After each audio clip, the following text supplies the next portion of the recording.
What is up, y'all? My name is Robert Donaldson, and welcome back to Rob's Best Bets, episode number 180. And yes, I did say number 180 yesterday, but I was mistaken. After I kind of looked in a little bit deeper, it was 179. But hey, we move forward, and as always, you can find me at RobDFB on X or Twitter. And if you want more content like this in the future, please hit that like and subscribe button because it really does help out a ton.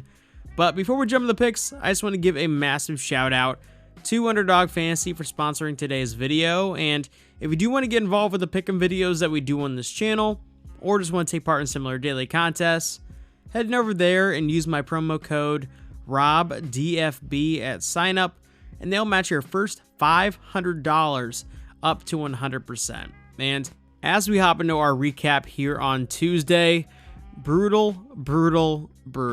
I mean, St. John's was well in control the entire game up until about the final 2 minutes or 1:30 to go. And with Northern Iowa, they had the ball to win the game in regulation, and they just missed a shot at the buzzer and then failed to cover in overtime. I mean, this could have been a great day. It's a real bummer that we're looking at about a 5-unit loss in the day. But hey, that's sometimes going to be the case with college basketball. We will be on the right side of these bad beats eventually here.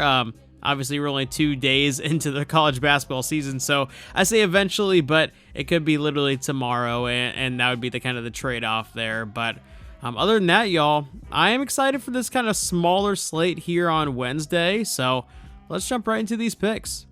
All right, for our first pick of the day, we are starting off with a neutral site game between Loyola Chicago and Florida Atlantic.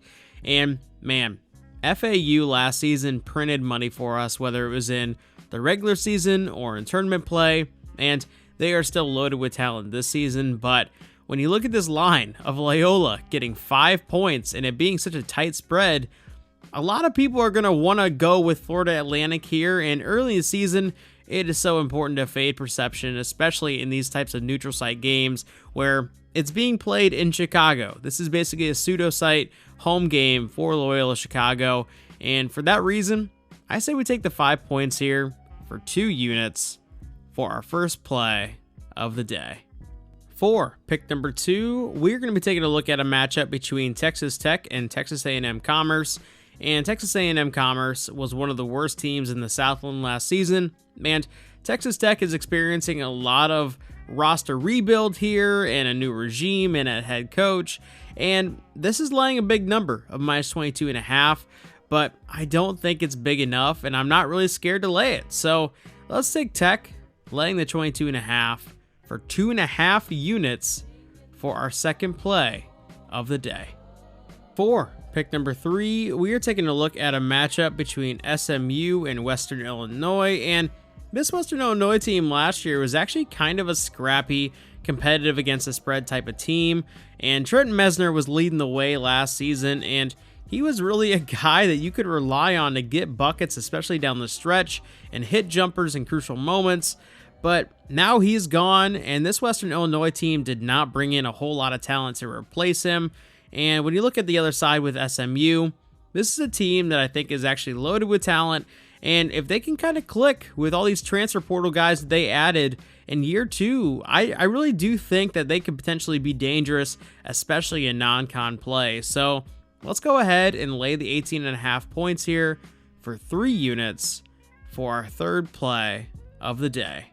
All right, for our final play of the day, we are going to be taking a look at a matchup between Syracuse and Canisius. And Canisius is a team that I'm actually very bullish on the MAAC this season because they've already got some reps in terms of in the summer, they went up to Canada, played 4 games, really got a lot of reps and a lot of meshing done as a team. They're also returning a lot of talent, and this is a program that I think is trending a little bit up right now. And Syracuse, who knows where they lie right now under a new regime change. Obviously, Boeheim is out of there. They're switching up the defense that has been so prominent over the past 30 years, it feels like.